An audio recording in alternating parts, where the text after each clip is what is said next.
Hello and welcome to the Success Showcase. I'm your host, Eric Lopkin from the Modern Observer Group. And with me, as always, is Chip Janiszewski from the Happiness and Success GPS. Chip, how you doing this week? Doing great. How are you, Eric? Fantastic.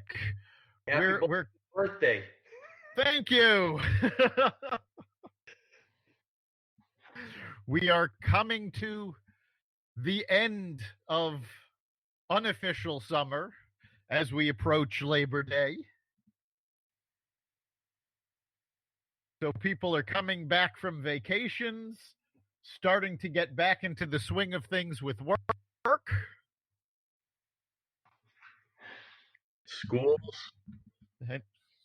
Schools are starting. Schools are actually both starting and ending in certain cases. I know a couple of universities, Notre Dame, University of North Carolina, who have already opened and closed, sent everybody home and said, we're doing this virtually.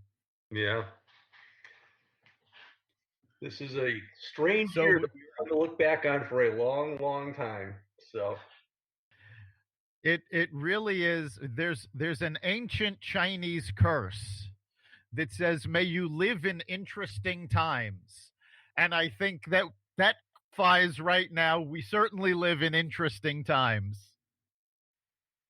Without a doubt. So today we're going to talk about marketing because, we talk a lot about the basics of business and getting things done. But the fact of the matter is you can get as much as you want done. If people don't know about it, they're not going to buy your product or service. Unfortunately, it's not if you build it, they will come. You actually have to let people know that you're out there, what you're doing.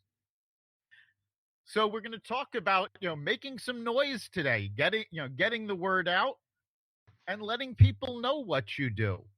And marketing covers a whole gamut of topics. There's word of mouth marketing and networking. There's social media marketing. There's traditional advertising. And part of the trick is to know where your audience is and how to reach them. And of course, these are different types of marketing. Traditional advertising is what we call outbound marketing, which is you are actively trying to reach your target audience. Social media and word of mouth marketing and networking are more inbound marketing. This is you're letting people know what your expertise is.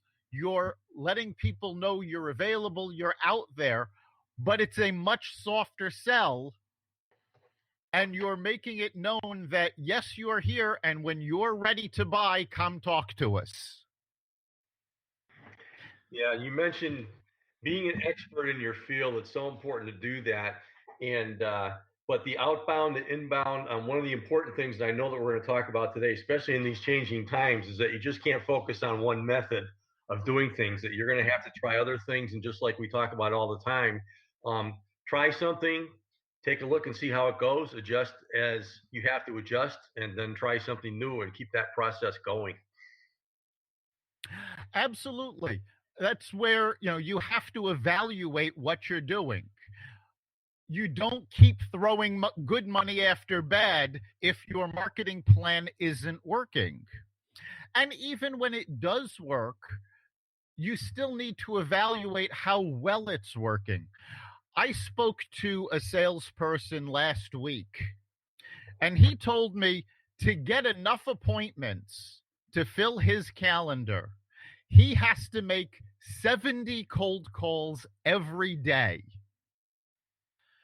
And when I asked him why that was all he was doing, he's like, well, other methods of marketing don't work. Well, did you try them? No, we didn't try them. We know they don't work. Well, that's simply not the case. If you're not trying them, you don't know they don't work. This was an older gentleman, and I was talking to him about how he could use social media, and he doesn't use it at all. And I pointed out to him, now, wouldn't your cold calls be easier if the people you were calling already knew about your company and its benefits? And he had to think about that. And that's the proper way to use inbound marketing. It's about getting the word out about benefits, not selling to people, but letting people know what you offer, and doing it preferably in an informational way where you're sharing articles, you're sharing blog posts, podcasts. But it's about showing your expertise and showing that this is the benefit that you can offer when they're ready to look for it. So it's not that all marketing is different. You need to combine methods. You need to use some inbound, some outbound. Email marketing, for example. None of these things work completely in a vacuum. And when you put together a marketing plan, it's important to build them one on top of the other to build those benefits. Yeah, absolutely. It's a lot of this is in the approach, but it all starts with knowing your customer, really stepping inside your customer's head. And what you have to answer the question is the question that every customer has, and that's what's in it for me. So you talked about benefits, that's what's in it for them, but you have to know where they are. I mean, are they going to be mostly on social media? Are they most likely to be reached through other ways like broadcasting and advertising?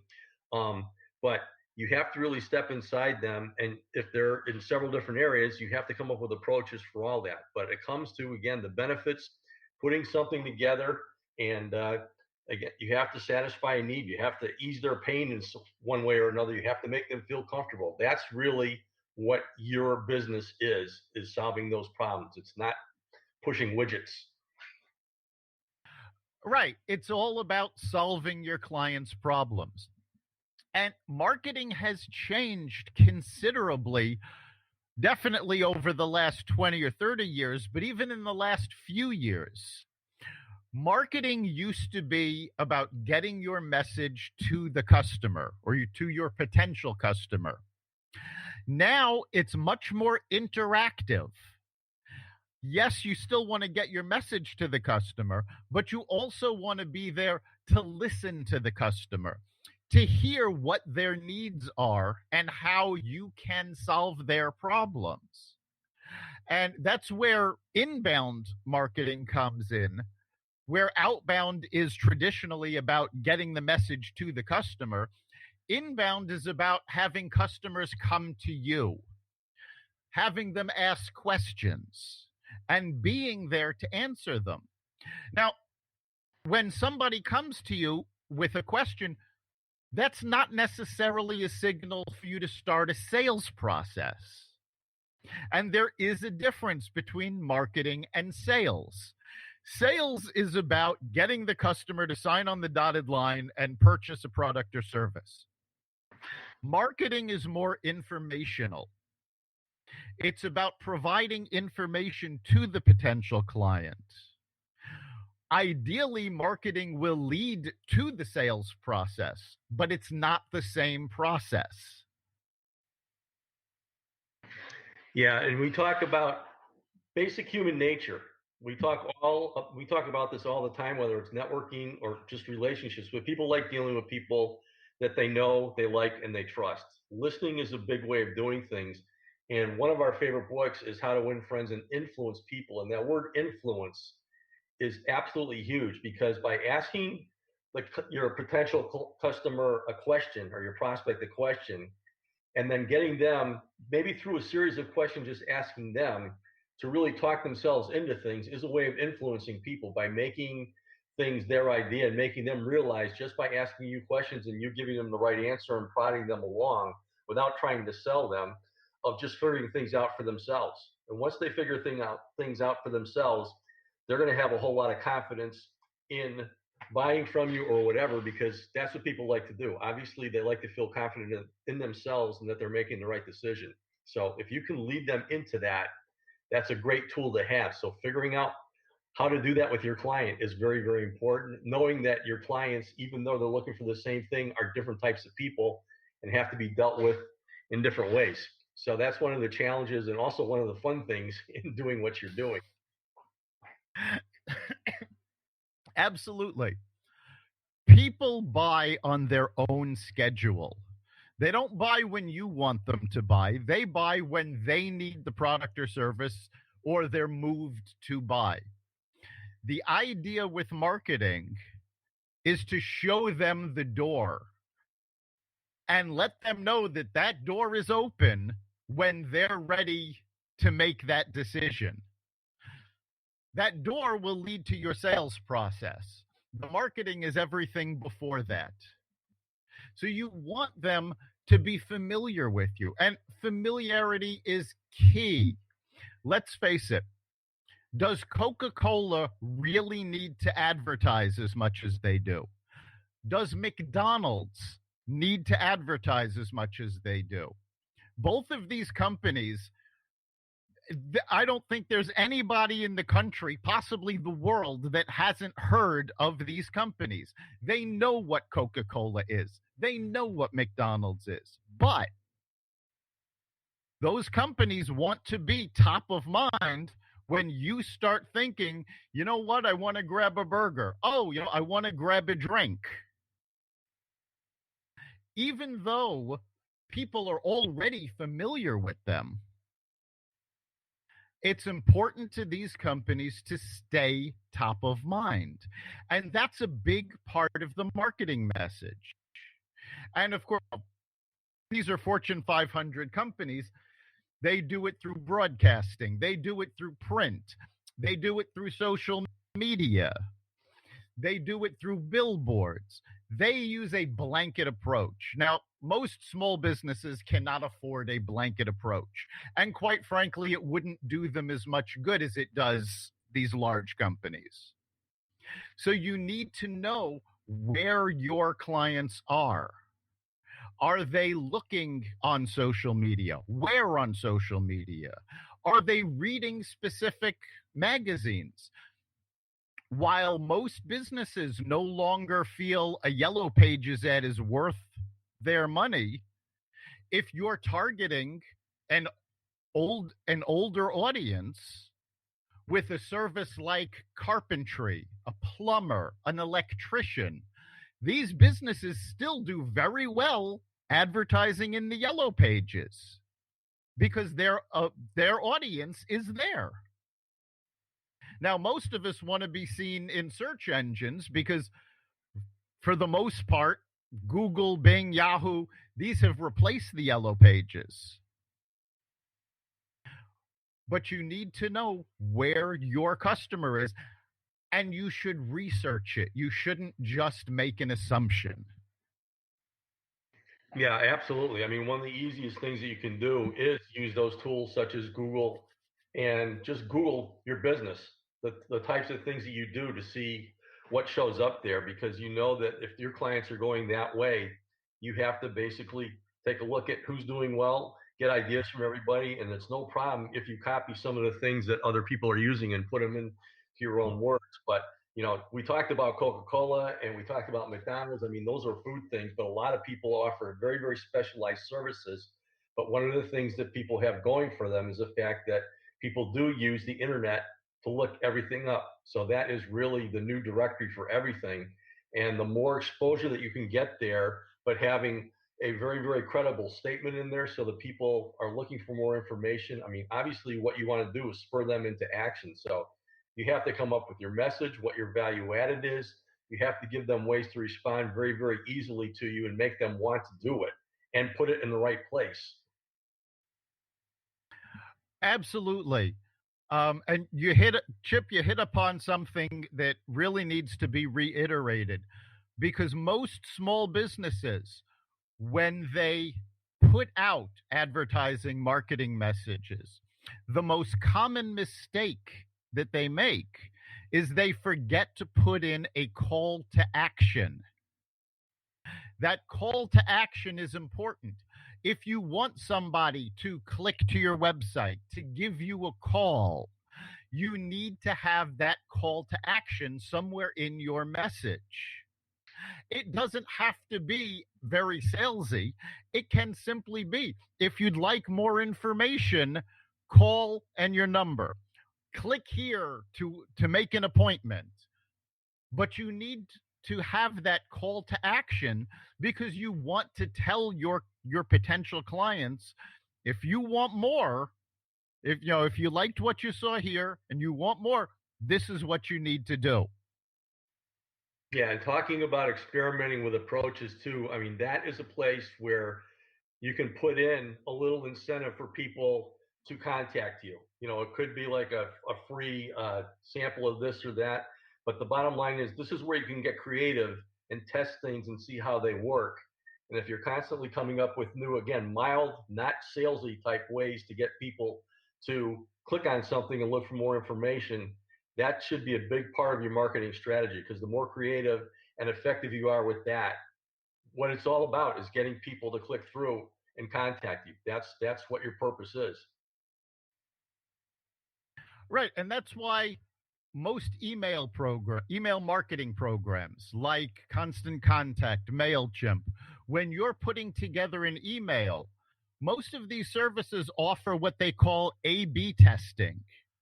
And what that is you're actually creating two separate messages, sending them to your audience so you can see which works better. Marketing is not just throwing things against the wall.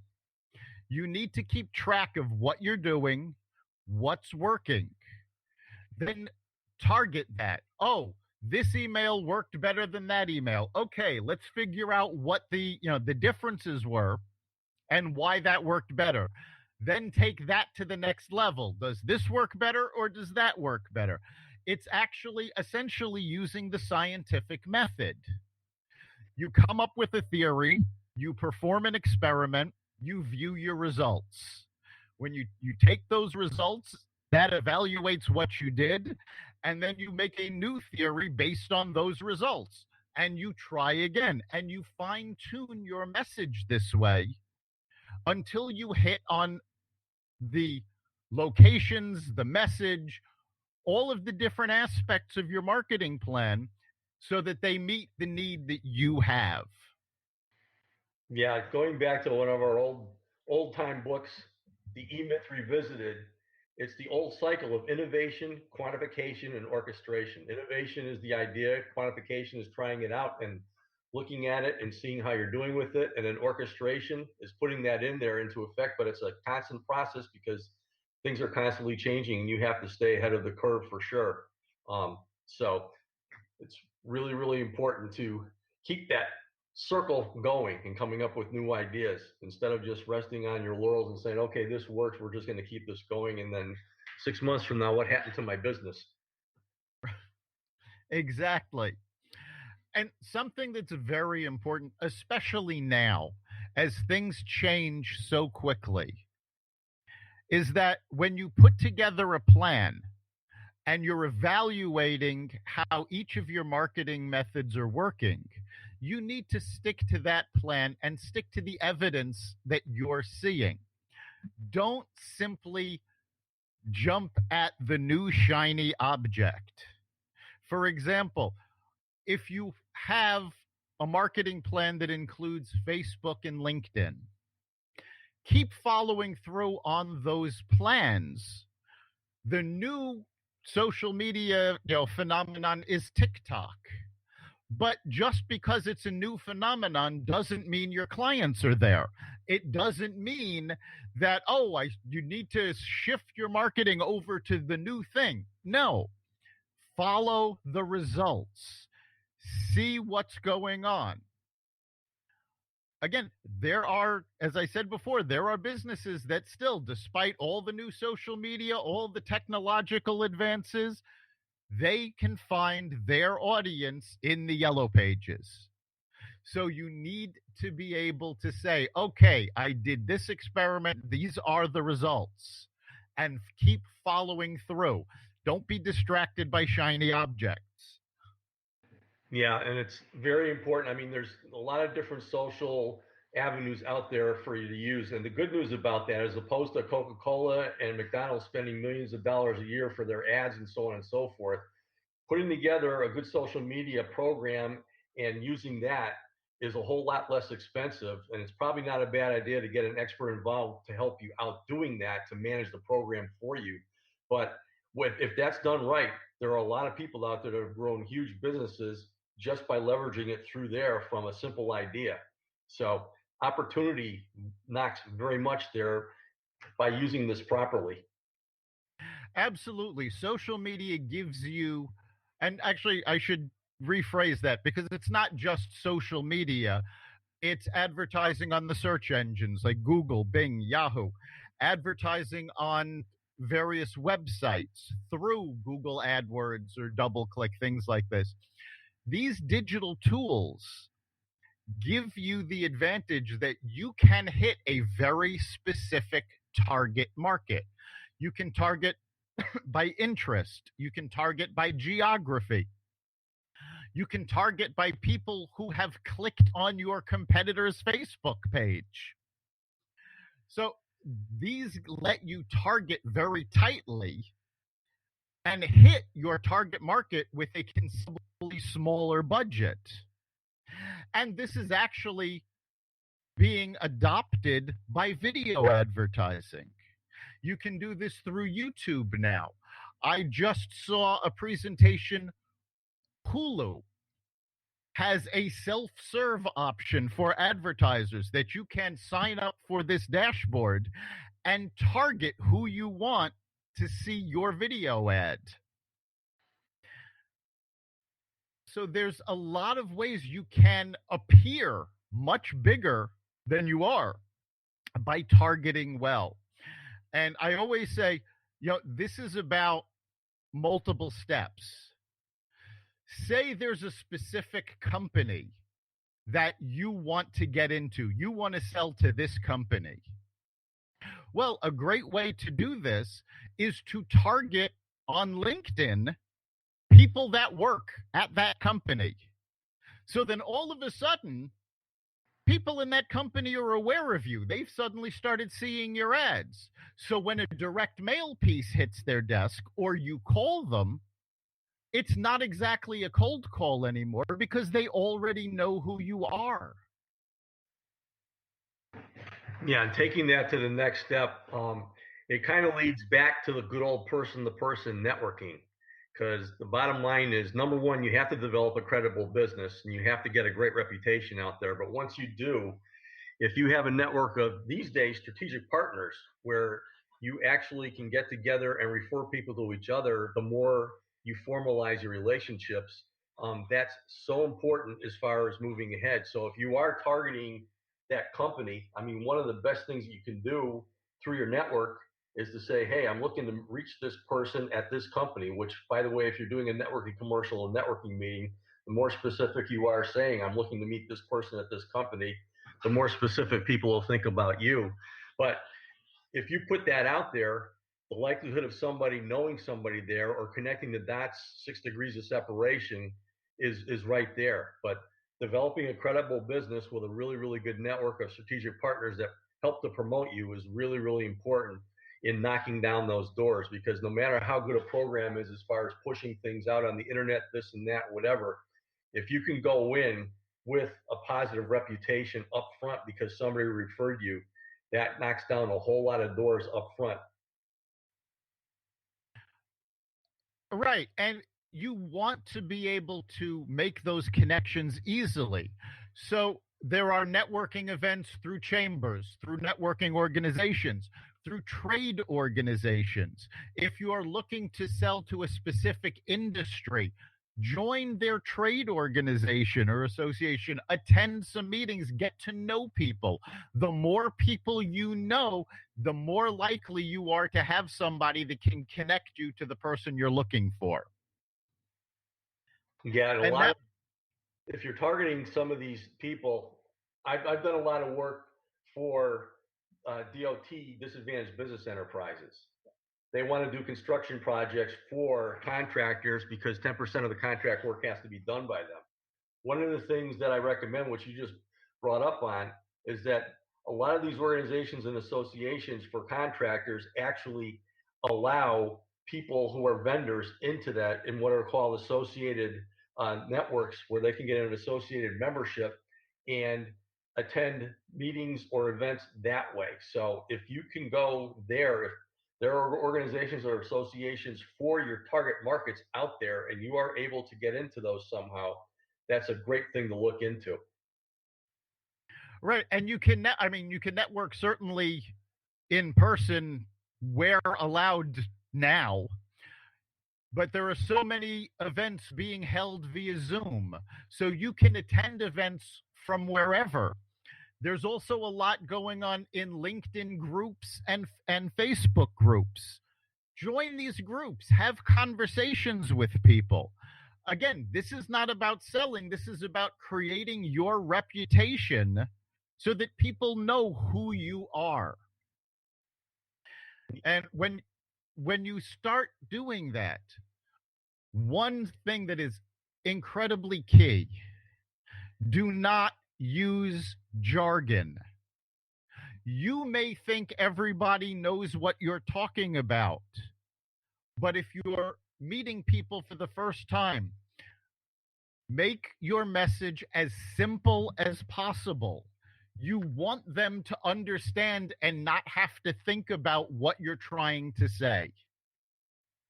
Yeah. Again, they're wearing that little name tag that doesn't have their name on it. It says, "What's in it for me?" So you have to talk very simplistic to them, how you're going to solve their problem. And if you start hitting them with techno speak, their eyes are going to gloss over and they're going to turn away. You brought up Zoom networking meetings. When we first started doing these a few months ago, when things hit, saying, "Wow, personal is gone right now."